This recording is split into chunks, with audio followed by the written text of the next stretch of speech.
Thank you for your participation to the event on Emerging India Gateway to Japan's Investment today.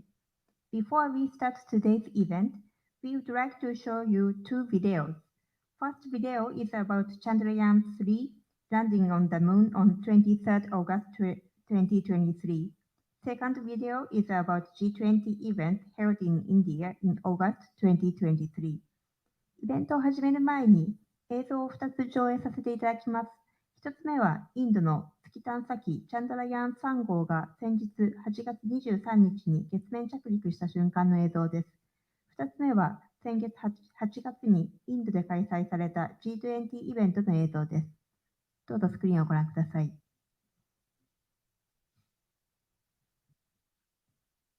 This point are providing confirmation of the safety of the landing site. As expected, the retargeting is going on, and this is a very good signature for the lander. अभी आप ये देख सकते हैं कि lander की ऊंचाई लगभग 65 मीटर के आसपास बची हुई है.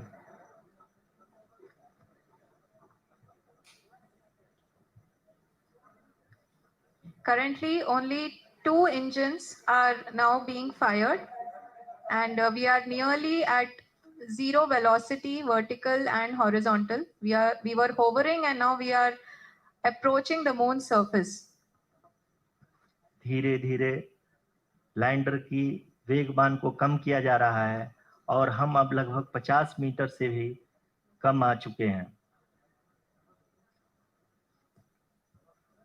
We can see the Honorable Prime Minister, Shri Narendra Modi ji, who is here to encourage us, and he is critically looking at the visuals.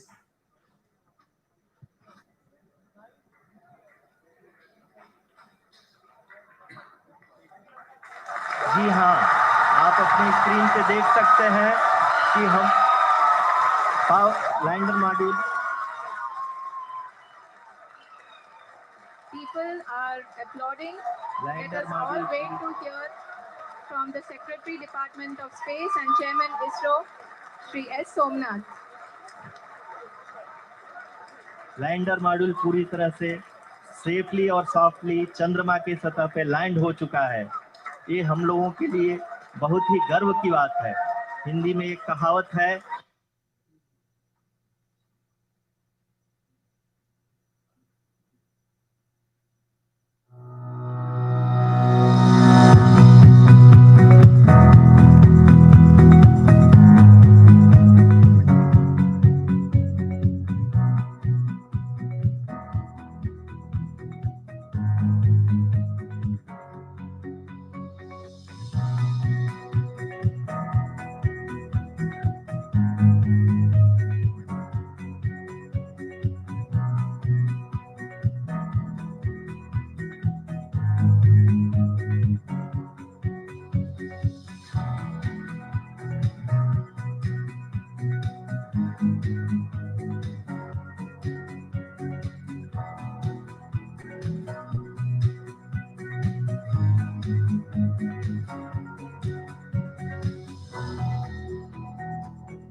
To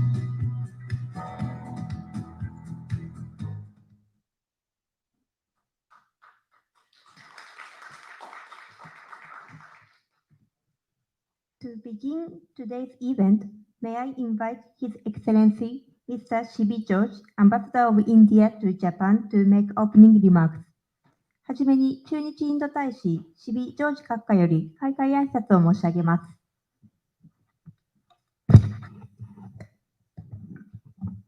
Good evening, everybody.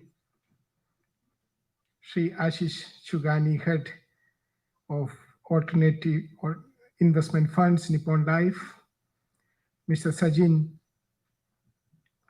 Fund Manager, Venture Capital, Nippon Life. Distinguished guests, esteemed representatives from Japanese enterprises, ladies and gentlemen, good evening and a warm welcome. I thank you all for joining us this evening for today's event, Emerging India, Gateway to Japan's Investments. I would like to begin by referring to two great events that we celebrate this week.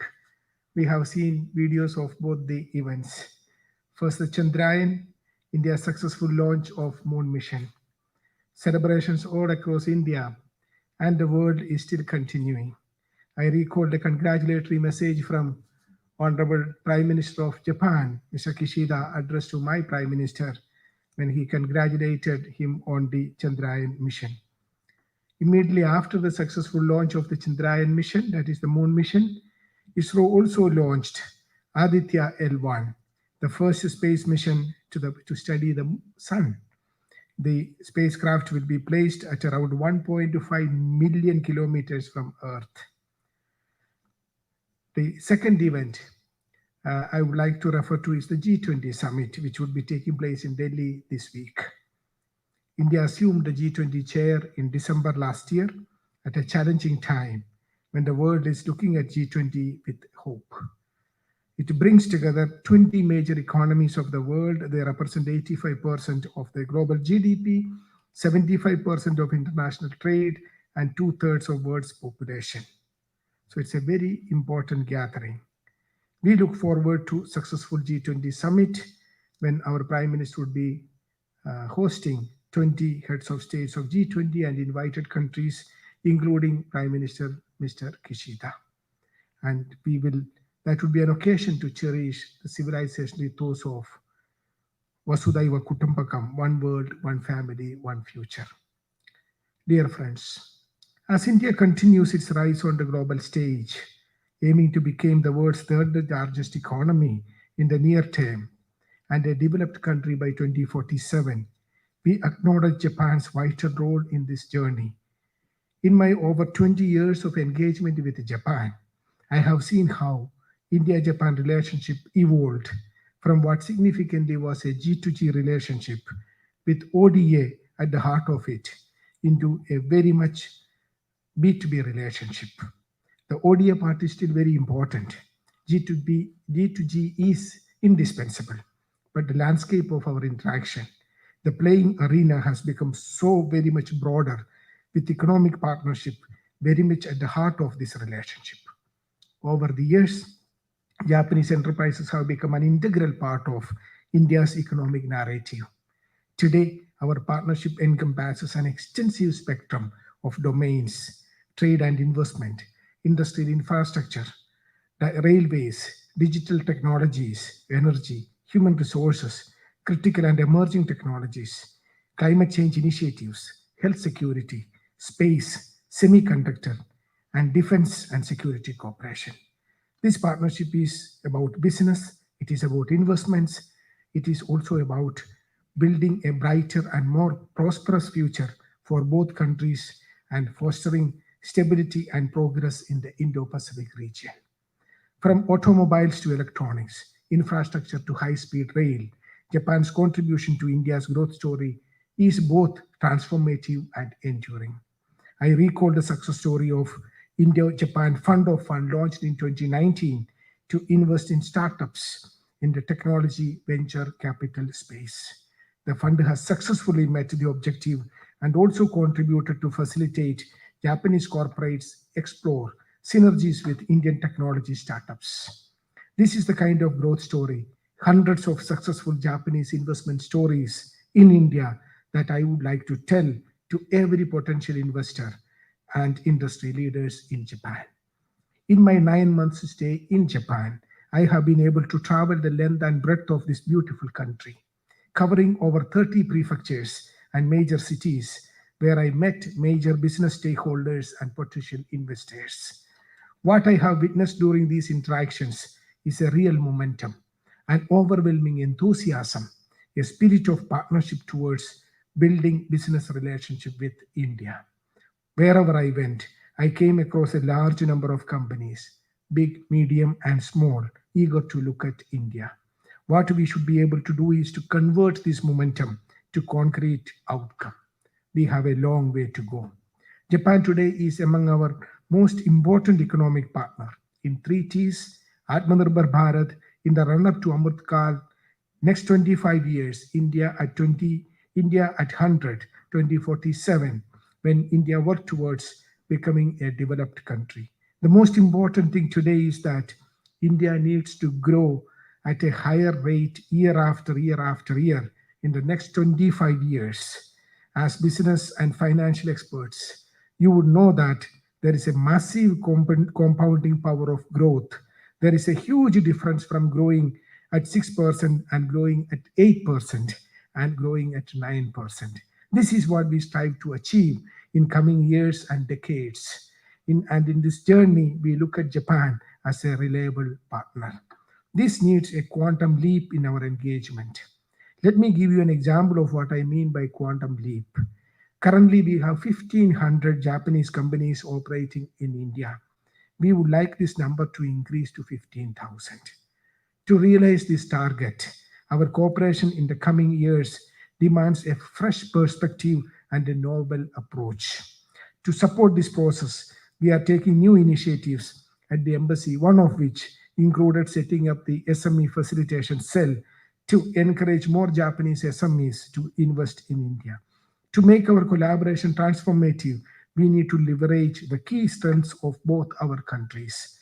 India's vast human capital, entrepreneurial spirit, and rapidly growing market offer huge opportunity for Japanese businesses.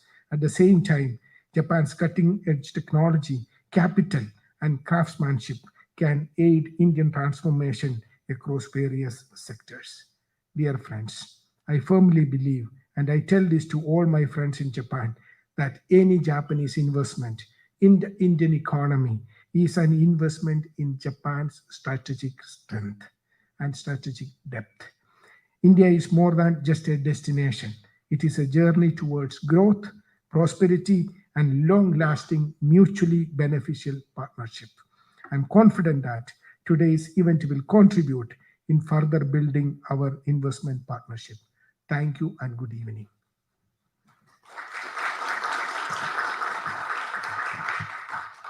Thank you, sir. Next, I would like to request Mr. Ashish Chaugani, Head AIF, Nippon Life India Asset Management, and Mr. Sachin Pitt, Fund Manager, Venture Capital, to make presentation. 続きまして、日本ライフインディアアセットマネジメントヘッドアシシュ・シュガニ様およびベンチャーキャピタルファンドマネージャーサチン・ピダ様よりご講演いただきます。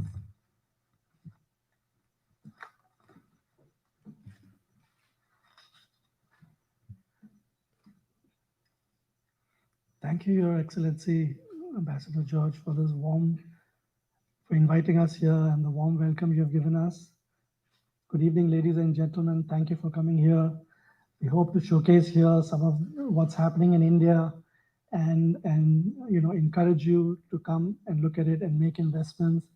I mean, there's a lot going on structurally, and it is indeed a very attractive investment destination. Next. So firstly, I'll talk a little bit about who we are. Next. Next.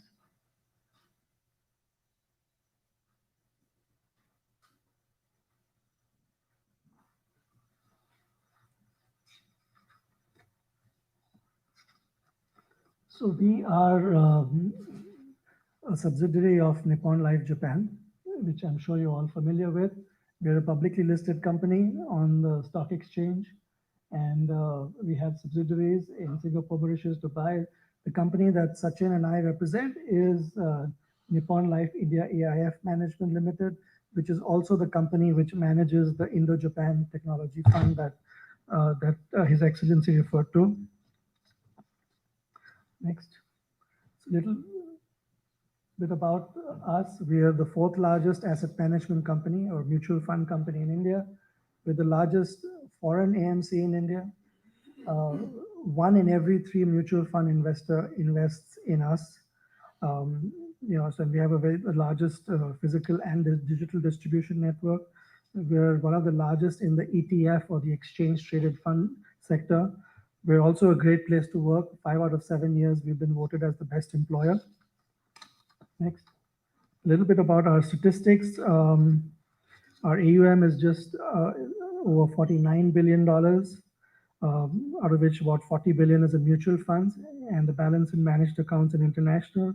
We are present in 270 locations across India, 93,000 plus distributors, 20 million folios or accounts. And we have a strong retail presence beyond the top 30 cities. We have a $7.7 billion AUM, and in the retail segment, we have $22.4 billion AUM. We also continue to get $400 million every quarter in investments. We're also very profitable. Our profit was up 100% this year on year, and 19% quarter on quarter. Next.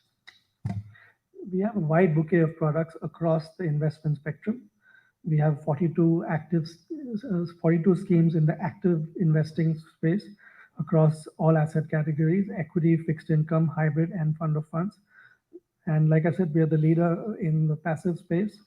We have 41 schemes across equity, fixed income, commodity, and fund of funds.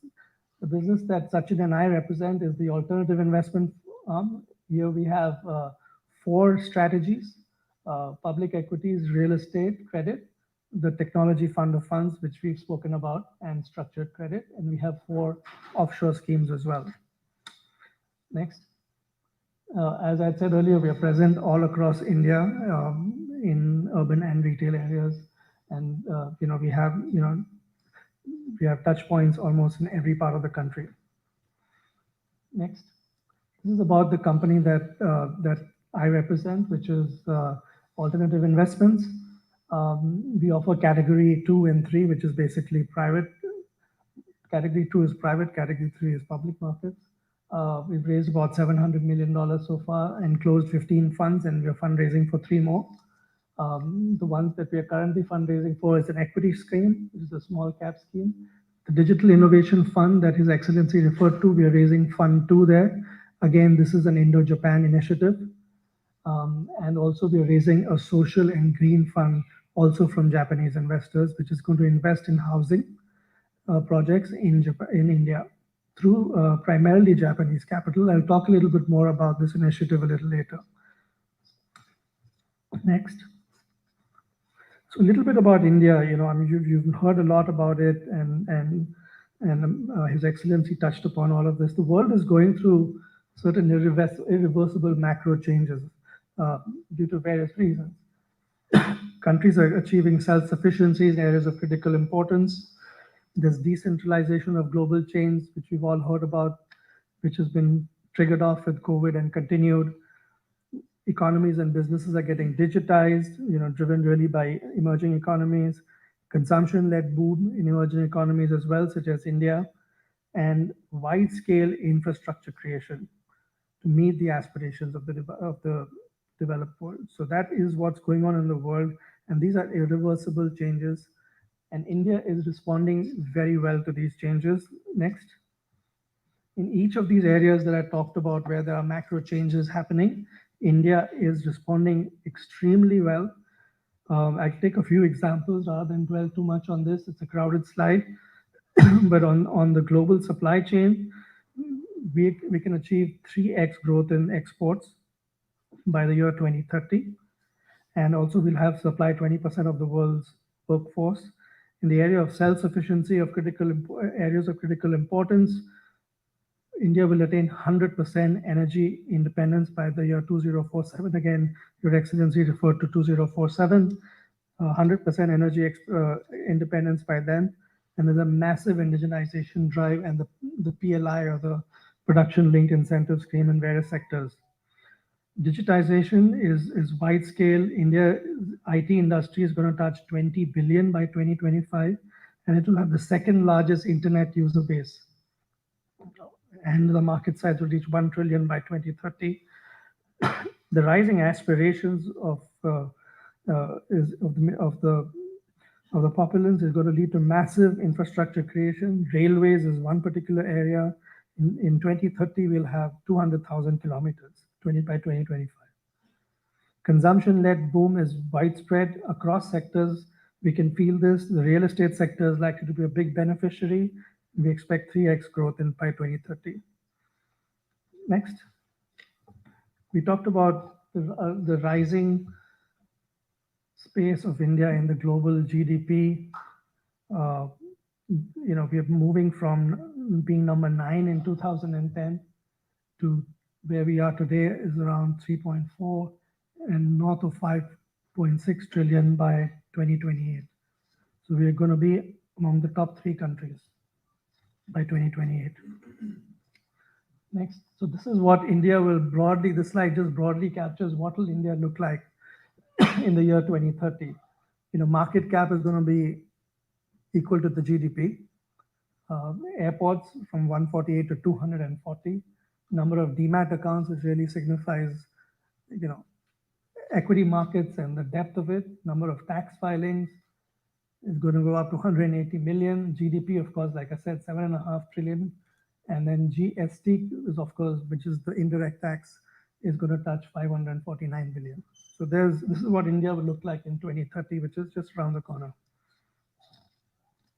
What does this mean for investment opportunities for foreign investors? The largest and most obvious opportunity is in public equities.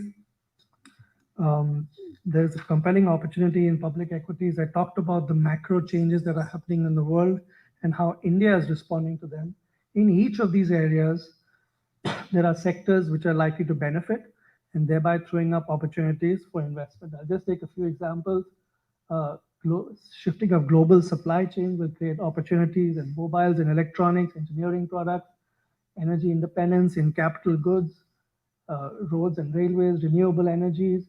Our strong banking system creates opportunities across the financial sector. Global digital transformation creates opportunities in IT, telecom, and internet.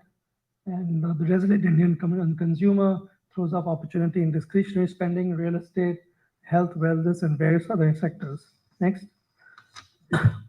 So this is very interesting that, what we're seeing in the global macro scenario is that China's growth in exports is likely to halve by 2027, and ours is likely to double. Okay, I'm just saying is that this is what is happening. It's not just, you've all heard of China +1. This is happening. India is one of the big beneficiaries of this, and it is actually seeing it. We can see it on the ground. And I'm not going to dwell more on this. I think there's enough talked about it in the public media. Our share of exports is going to go up to 10% in 2047. Next. Energy independence is another big area for investors to invest in. India is one of the largest consumers of electricity, energy, and is likely to grow.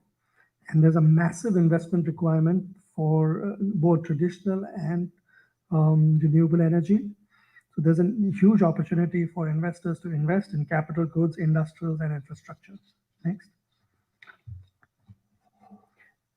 India's banking system is on a very strong footing. Gross NPAs have been coming down. Capital adequacy ratio, which is the strength of the bank's balance sheets, is going up, and credit growth is phenomenal. So this is a outstanding opportunities, structural opportunity over the next 20-25 years where we can invest in the Indian financial system. Next. Then because we'll talk about the startup ecosystem and when in Sachin's presentation, what I'd just like to highlight here is that the number of startups has been growing 25% year on year. We have more than 100 unicorns in India, and and that's likely to grow 25% CAGR. And some of these unicorns are likely to get listed, as we've already seen.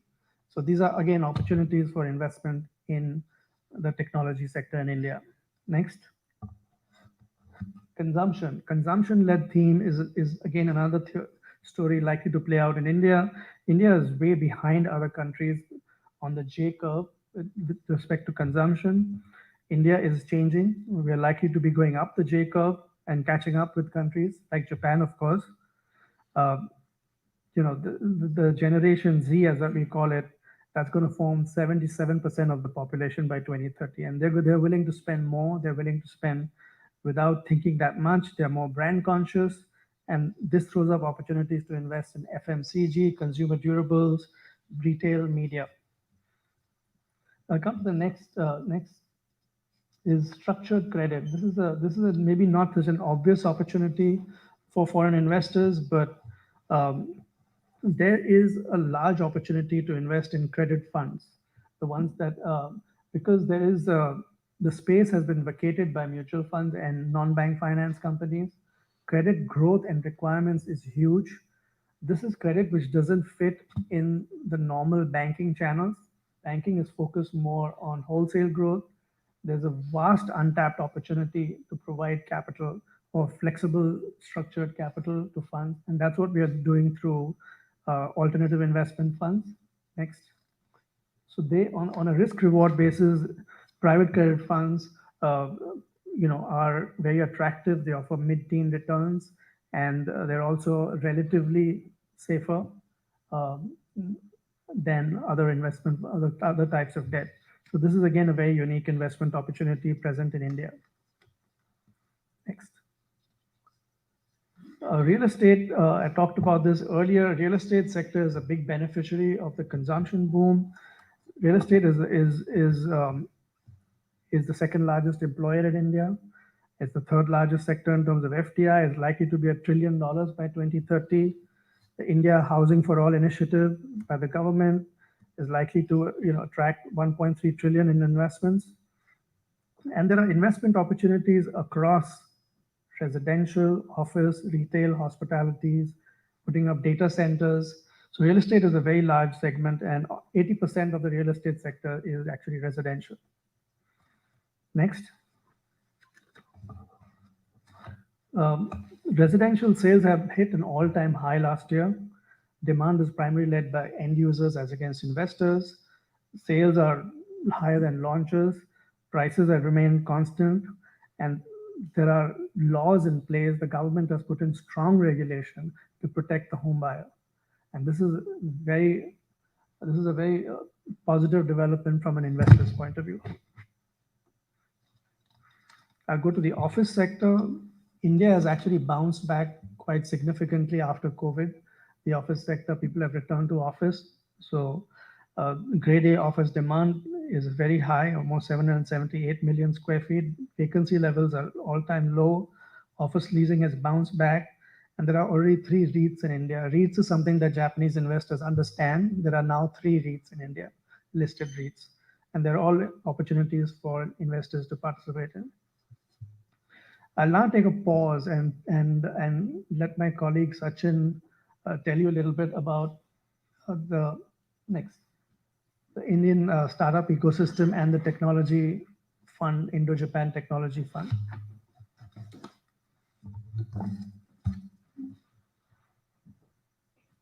I'll come back to talk about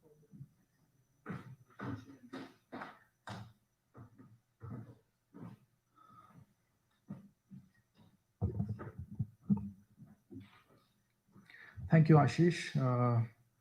I want to start with 2 points that His Excellency made in his opening remark. One is momentum has to be converted into outcome, and the other is investing in India for Japanese enterprise is going to be investing in their own strategic strength.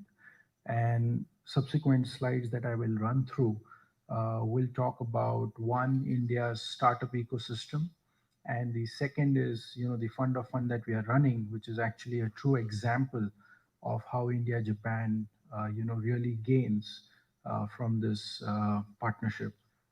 Over the next few slides, I'm going to run on the few underlying drivers of Indian startups, how it is gaining prominence, and then subsequent later part of the conversation would be more on the product, the fund of fund that His Excellency made, and also Ashish remarked on that.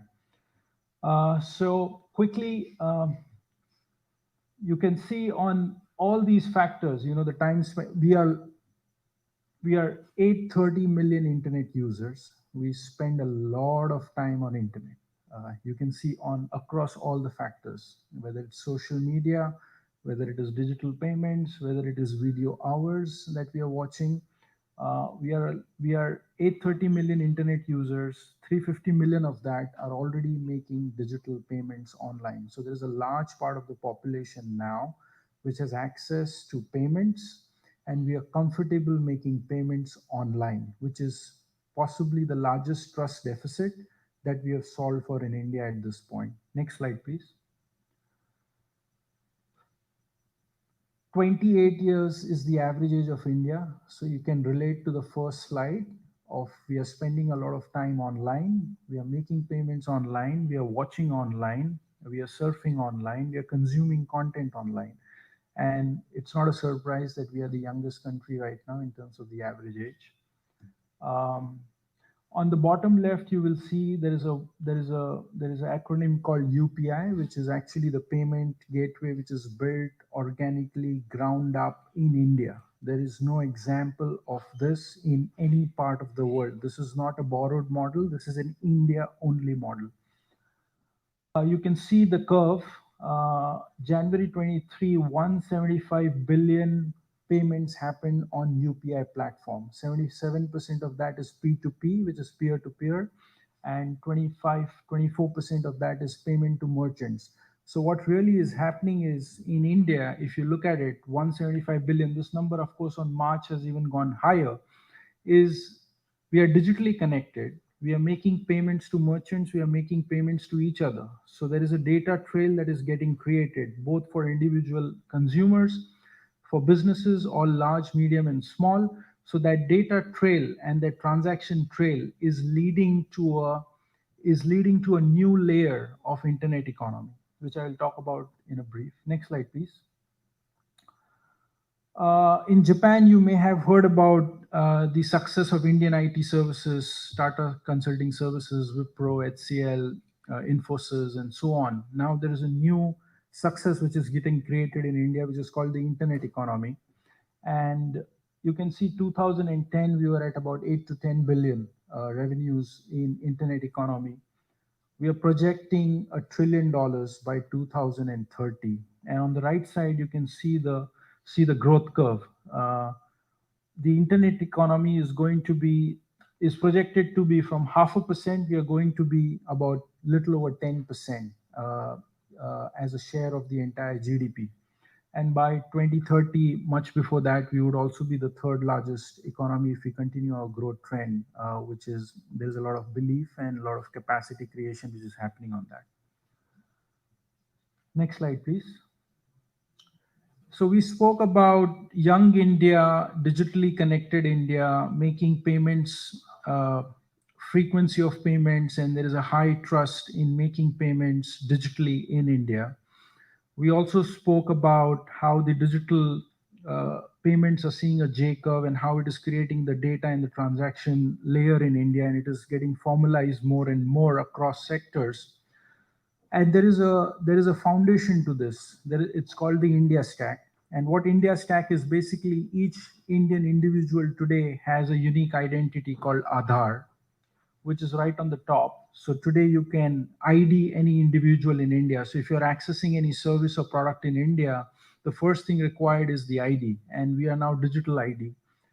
We never had, for example, we never had any COVID physical certificate. I was surprised when a friend of mine from the US came, and at the airport, he was showing his COVID certificate to the officer. And I was like, I just pulled out my WhatsApp and I showed a digital COVID, validation. So this is possible because of the Aadhaar stack that we have. So presence-less, paperless, cashless in consent, all of these are working in sync to create the digital India story that you hear. This is called the India stack. Next slide, please. This India stack at the center, just imagine what it will do to the financial services when millions of small and medium-sized enterprises and billions and $billion of economy and transaction gets formalized and gets tracked digitally. This is the flywheel that we're already seeing, 182 billion. If you remember in the earlier slide, I spoke about 175. It's already 182 billion UPI transaction per month. 1.2 billion connected bank accounts in India, right? 1.2 billion connected mobile device. So mobile, bank, it's all seamless now. Next slide, please.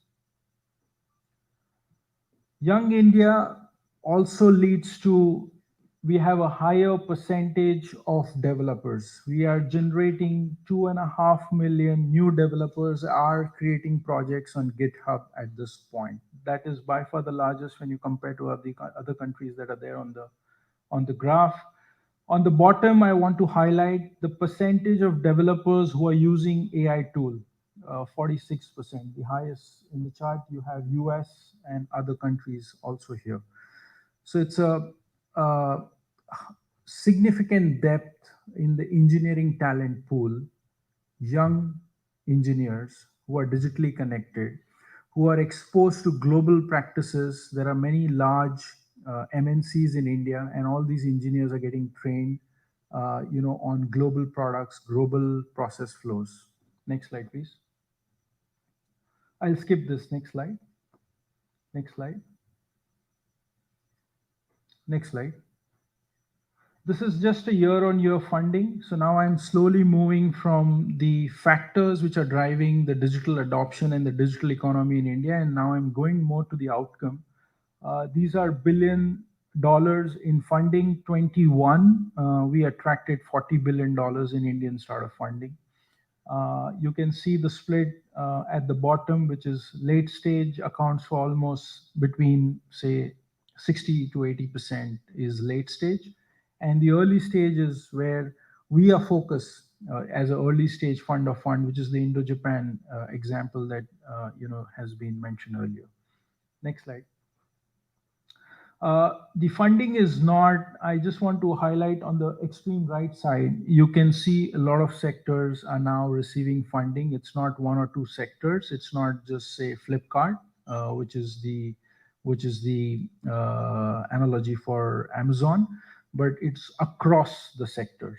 So it's a very well diversified, very mature startup ecosystem in India. Next slide.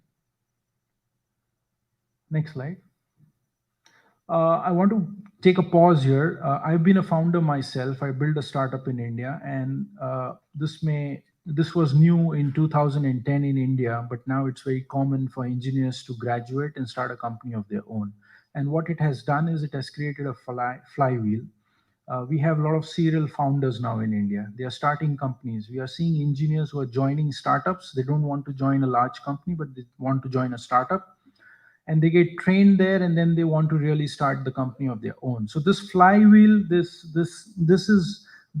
along with India Stack and Digital India, these three things, are driving this wheel, this momentum, which has to be converted into outcome, which His Excellency made in the opening remark. Next slide, please.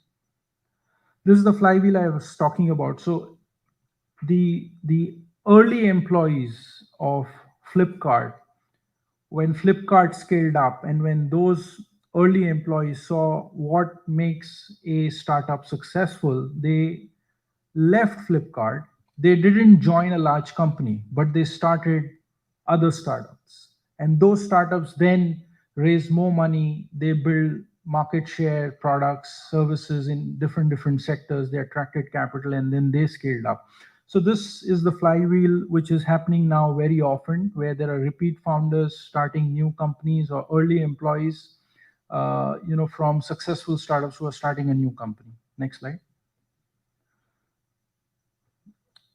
India is third largest unicorn creator at this point, give or take which year you pick. India is among the third at this point. Next slide.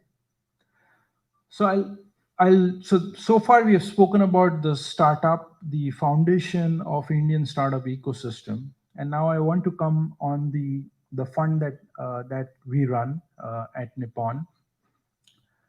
This fund was announced by the prime ministers, respective prime ministers, at the G20 summit.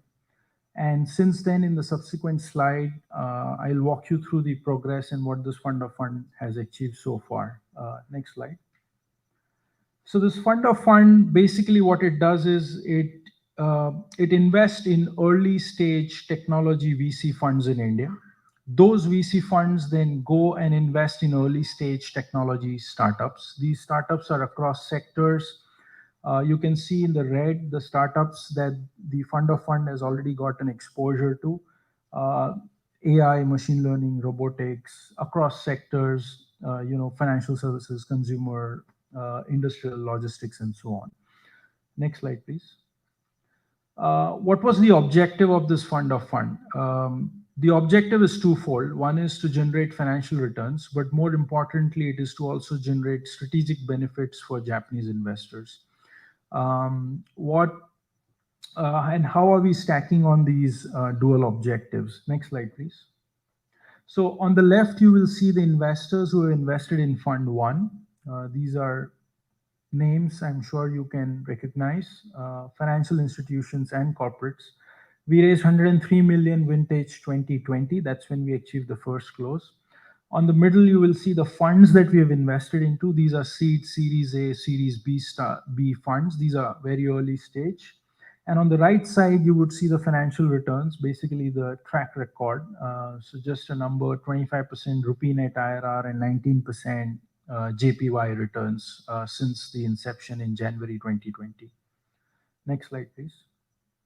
Next slide, please. Next slide. This is the map of the startups that we have exposure to. We now have exposure to 270 startups. These are across sectors: enterprise tech, deep tech, SaaS, fintech, health tech, and so on. Next slide, please. This is just a breakdown of startups. It says 251, but now the latest count is 270 startups. 243 of them are unique, so it's a well-diversified portfolio.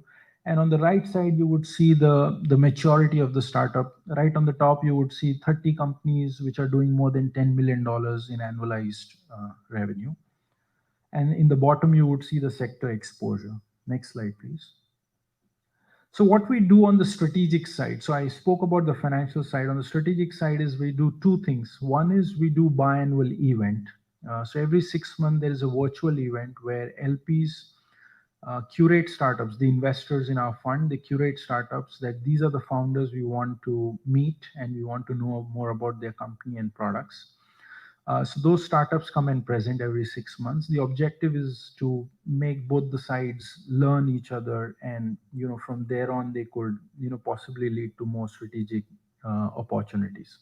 So this is one thing that we do. We have held many biannual events since inception now. Next slide, please. And this is an event that we do with METI of Japan. This event happens, pardon me.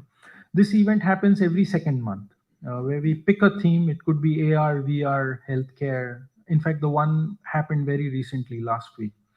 This is a well-attended event. Many Japanese corporates participate. This is not an investor-exclusive event. This is outside the investor, so any Japanese corporate could participate in that as long as METI has sent the invitation to them. Again, you can see there are a bunch of startups. You can count over more than 15 startups have already come and presented to various Japanese corporates. Next slide, please.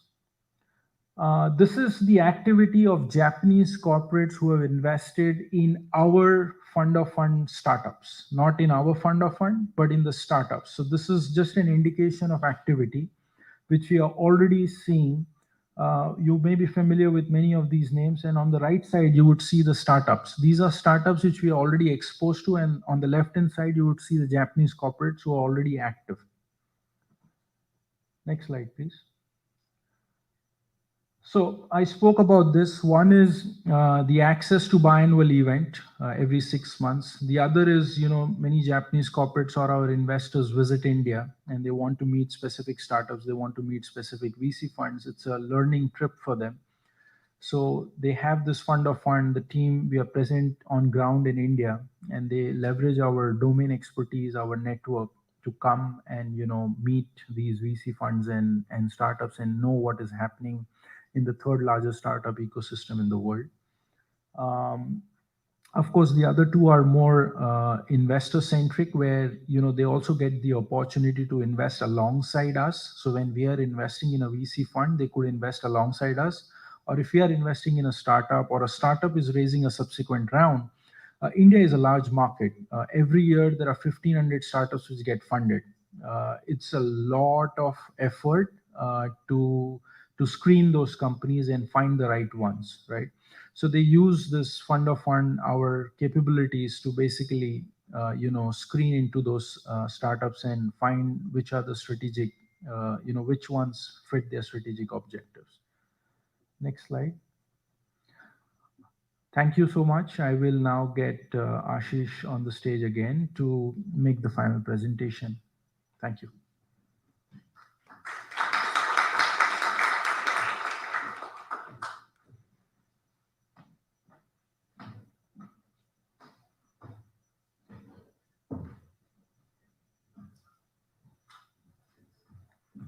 Thank you, Sachin. I'll talk a little bit about the other fund that we are raising for Japanese investors, which is a social and green housing fund. I mentioned during my earlier presentation that residential real estate actually takes up 80% of the entire real estate sector. Indians like to own their homes. They don't like to rent, they like to buy homes. And the young population that we have in India, they all aspire to own their own homes. And that is a trend that is predominant in India, and that's what creates a huge investment opportunities to invest in real estate.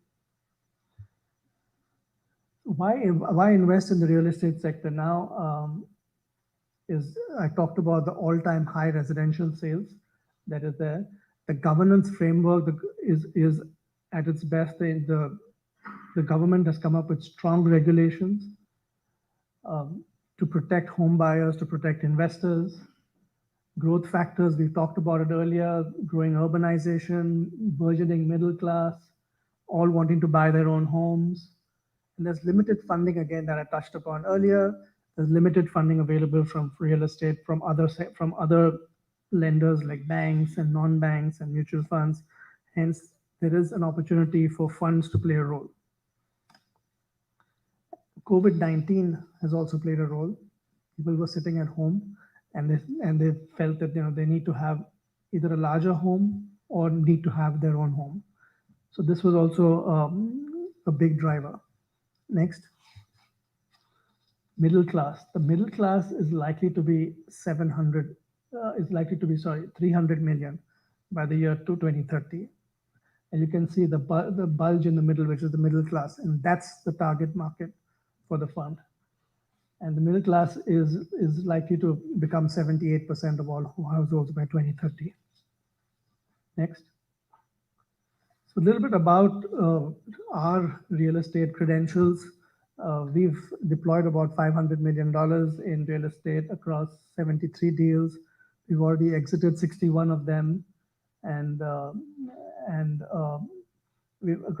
56 of them, and across 61 developers. The team is highly experienced, more than 100 years of experience. They've invested over $1 billion in 130 transactions. The team is very strong. It's one of the oldest and most seasoned teams that we have in the industry, and they have experience across market cycles. They've been investing since 2006, 2007, and they've seen all cycles, and they've been able to navigate successfully through all of them. Next. The fund that I'm talking about is really a structured debt fund. We give debt to developers. We have an impact measurement framework. So KPMG has been hired to actually measure the impact that the fund is going to create. And these funds are going to be reported back to investors. It's going to conform to the United Nations SDGs. And this fund size is likely to be about $150 to $200 million. 17 to 18% is the target return. Next. And this is the impact measurement framework that we've developed along with KPMG, where we are going to report on various metrics that the fund will deliver through the investments that we're going to make in residential projects. Next. I touched upon this earlier. The team is very strong. They have had experience across market cycles, and they have performed or outperformed in every single market cycle because they're able to read the cycle ahead of time.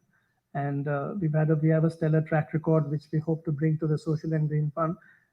Actually, 90% of the deals that we've done in the past have a social and a green element. So now we are formalizing this into a purely social and green fund. Initial investors are likely to be Japanese, and one of the reasons we're here is to talk to some of the investors that are coming into this. So that's it. I don't have more to say on this fund. If you need more information, this is of course a fund for institutions. So I will, if you need information, kindly get in touch with us. Thank you very much. Thank you, Ted, for the presentation. Next, I would like to request Mr. Kei Miura, Deputy General Manager, Nippon Life Japan, to make special remarks. 続きまして、日本生命保険相互会社調査役三浦圭様より特別挨拶をいただきます。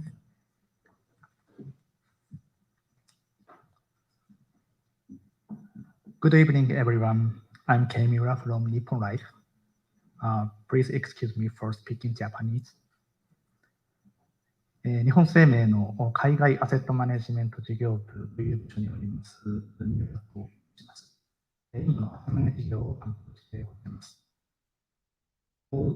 実際にインドファンドに投資している投資家という立場から一言だけコメントさせていただければと思っております。日本生命が投資しておりますファンドはデジタルイノベーションファンドオブファンズということで、先ほどサチンさんの方からプレゼンがあったファンドでございます。こちらのファンドですけれども、2019年に経産省のリーダーシップのもと、検討を開始した際から、日本生命は投資をしているといったところでございます。結果といたしまして、残高として100ミリオンドルを超えて、LP 投資家としては7社といったところで、ファンドとしては一定の成功を収めているというふうに評価ができるのかなと思いますが、我々日本生命としましては、日本の LP 投資家と、あとインドのスタートアップをつなぐ役割がとてもユニークであるというふうに評価をしてございます。具体的に申し上げますと、年2回 LP 投資家が投資先のベンチャーキャピタルですとか、スタートアップと面談する機会を設けるイベントを行ったりですとか、2ヶ月ごとにジェトロ様が主催する日本企業とインドのスタートアップ企業マッチングイベントに投資先を紹介するとですね、資金とノウハウの共有に大きく寄与しているというふうに思ってございます。また、弊社含めまして、日本の LP 投資家にインド出張していただきまして、投資先ベンチャーキャピタルに幅広く会うといったような取り組みも行っておりまして、ファンドオブファンズという特徴を生かして効率的に情報収集するというところのメリットもあるのかなと考えてございます。インドのベンチャーキャピタルですけれども、素晴らしい実績を上げる先がある一方で、残念ながらそうではないような先もたくさんあると。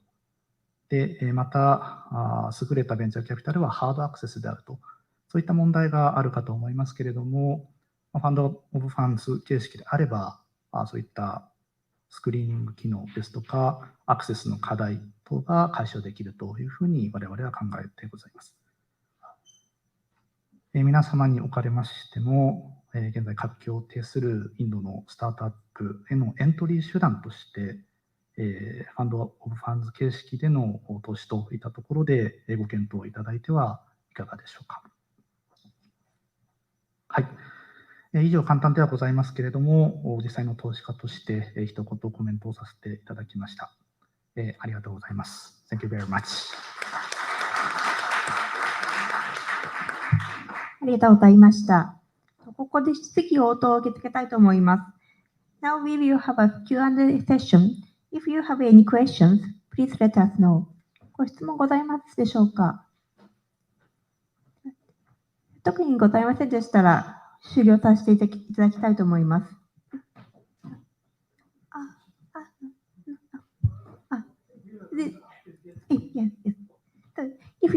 If there's no question, we would like to conclude the event. Participants can give questions during the networking session. So we will have networking session just outside of this venue at Hoyer from now. Thank you very much for your participation today. 以上をもちまして本日のイベントを終了とさせていただきます。ネットワーキングセッションをこの後すぐ、この会場を出てすぐのホイヤーで開催いたします。ご質問のある方は、ネットワーキング中に登壇者の方に直接ご質問していただけます。本日はご参加いただきまして誠にありがとうございました。